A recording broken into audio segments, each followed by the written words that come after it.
Namaskar, once again to another session into the series of brand and brand management।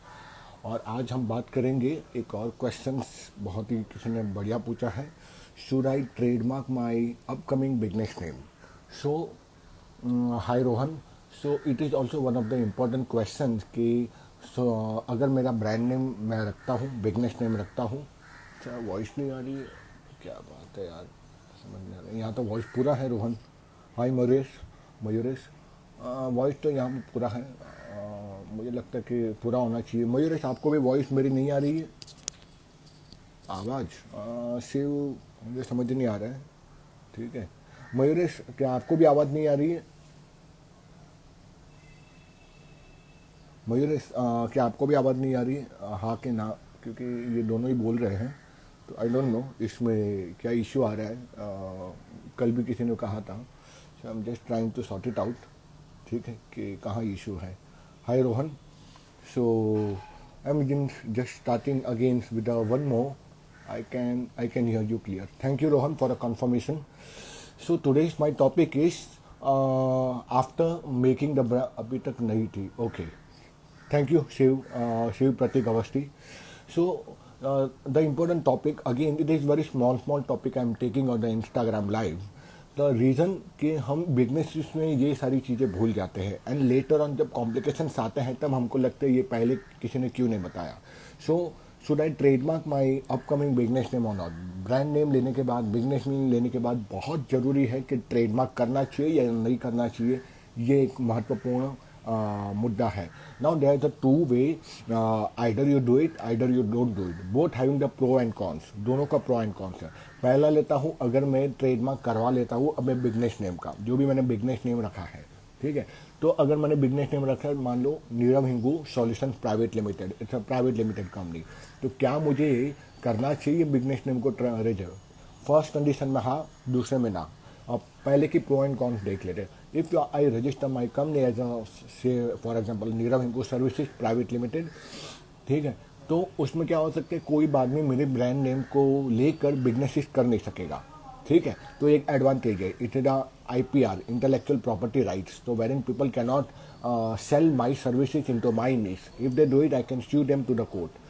Second, इसमें खर्चे बहुत आते हैं। ठीक है, डिपेंड्स आपका ब्रांड नेम कैसा है। वो तो ट्रेडमार्क अथॉरिटीज़ में वहाँ पर भी आपको इश्यूज आ सकते हैं। से फॉर एग्जाम्पल मैं एक जेनरिक ब्रांड नेम या बिजनेस नेम मैं लेता हूँ।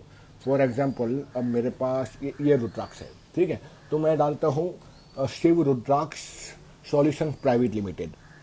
फॉर एग्जाम्पल अगर मैं Shiv Rudraksh solution private limited, तो इसमें से शिव रुद्राक्ष एक जेनेरिक वर्ड है। शिव भी है बहुत जेनेरिक, रुद्राक्ष भी बहुत जेनेरिक है। अब ये जब नाम की कंपनी मैंने फाइल कर दी है ROC, रजिस्टर ऑफ कंपनीज के अंदर में, और उसके बाद मैं ट्रेडमार्क भी ले रहा हूँ, तो विद इन 7 डेज आपको नोटिफिकेशन, आपको नोटिस आ जाएगी कोई ना कोई राइवल से, कॉम्पिटिटर से, जिसके ब्रांड नेम में कहीं ना कहीं शिव होगा या रुद्राक्ष होगा। हो सकता है शिव एल्यूमिनियम प्राइवेट लिमिटेड या स्टील कॉपर प्राइवेट लिमिटेड या शिवराज सॉल्यूशंस प्राइवेट लिमिटेड, या फिर कोई होगा कि Shiv Rudraksh solution private limited, Shiv रुद्राक्ष मैन्युफैक्चरिंग प्राइवेट लिमिटेड।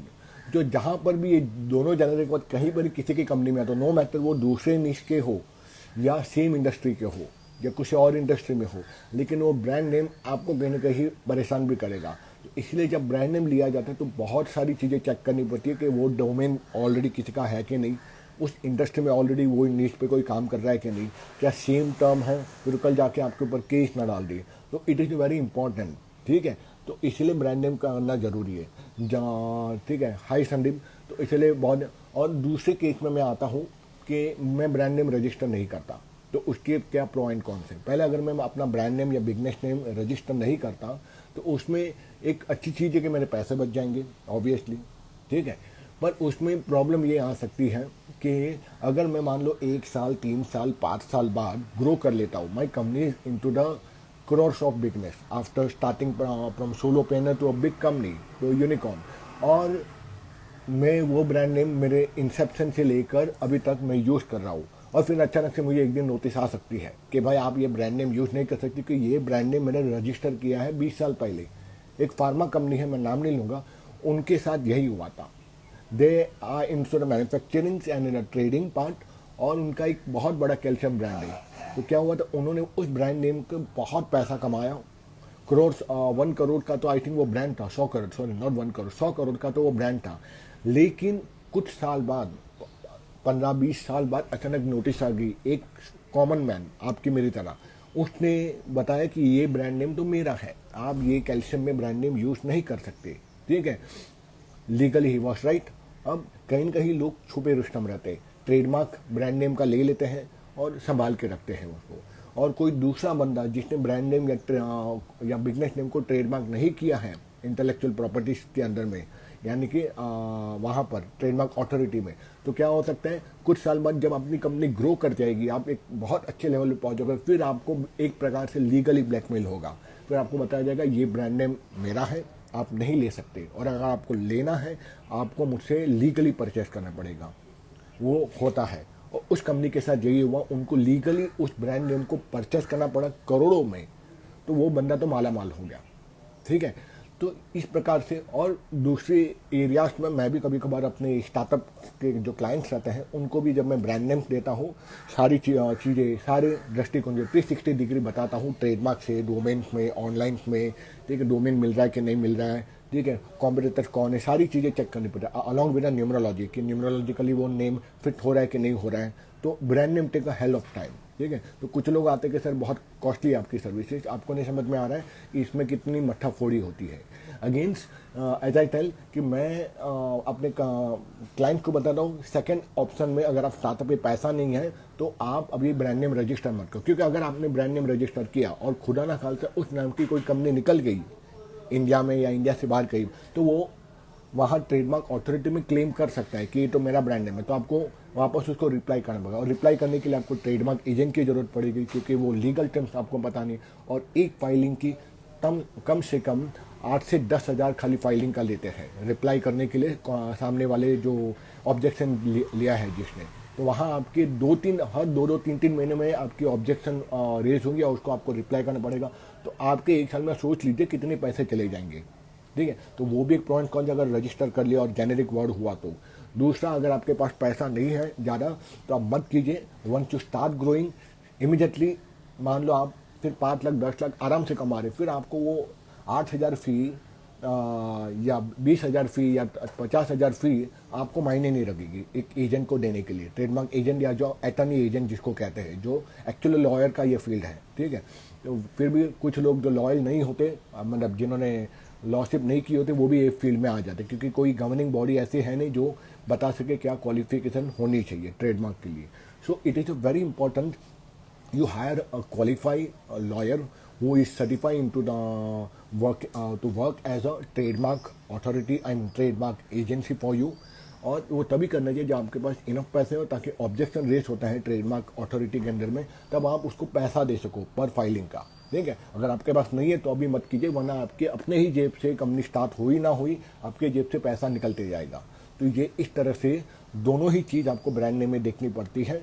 तो यहाँ आई होप मैंने क्वेश्चन एकदम क्लियर कर दिया कि क्या मुझे ट्रेडमार्क अथॉरिटी में जाना चाहिए बिजनेस नेम या ब्रांड नेम को रजिस्टर करने के लिए। दोनों ही इसके हाँ भी जवाब है और ना भी जवाब है, और इसका मैंने दोनों ही बता दिया, pro and con, plus and minus.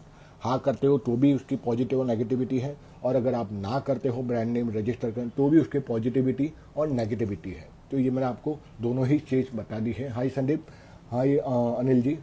तो इसीलिए ये बहुत ज़रूरी है कि ब्रांड नेम बहुत संभाल के यूज़ कीजिए, और एक अच्छे तरीके से ब्रांड नेम को आप यूज़ कीजिए जो मार्केट में ना हो, यूनिक हो, डीपर मीनिंग हो। और जब आप रजिस्टर करो उस नाम का ब्रांड नेम, तो आरओसी में या इवन ट्रेडमार्क अथॉरिटी में कोई ऑब्जेक्शन ना हो, ताकि आपका काम स्मूथली चले and you can put your whole energy into your businesses. So that's all about the small chapter on the topic of should I trademark my business logo or should I trademark my business name or brand name once I complete my brand naming. Okay, I hope that adds some value into your businesses for your startup, and I will see you tomorrow with some another good topic into the business name and business naming. Okay, so that's all about my topic for today. Thank you very much for attending and viewing my content. I see you tomorrow at almost same time. Bye bye. Okay, Rohan, thanks that you give me your feedback.